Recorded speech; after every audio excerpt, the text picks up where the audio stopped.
and they are still complaining. You hear things like, in this church, who will marry me?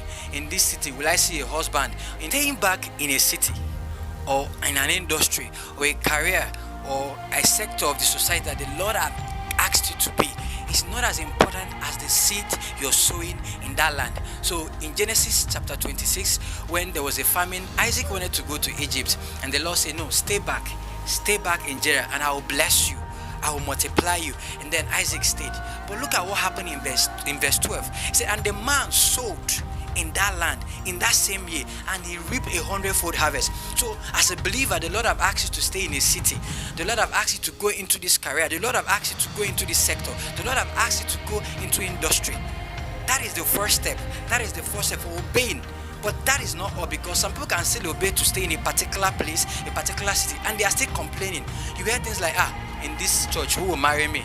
In this city, will I see a husband? In this city, the kind of money I want to make, I will not be able to make it. This city is dry. I learned something. Let me just put something. I learned something. My pastor said something. He said, there is no dry place. There's only dry men. But let's move on from there. So key is, what are you sowing?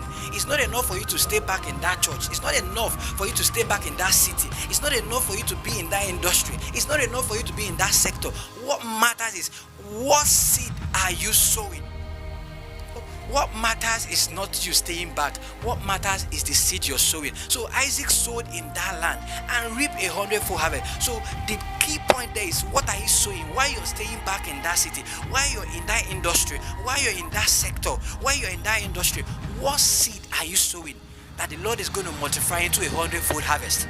So the quality and the measure of the seed you're sowing is important. It determines the blessing, how you're going to prosper and continue prospering to the point that the unbelievers are going to envy you. So the key is, ask the Lord, what is the seed am I supposed to be sowing? Ask the Lord, what is the seed I'm supposed to be sowing in this city, in this land that you've asked me to stay back?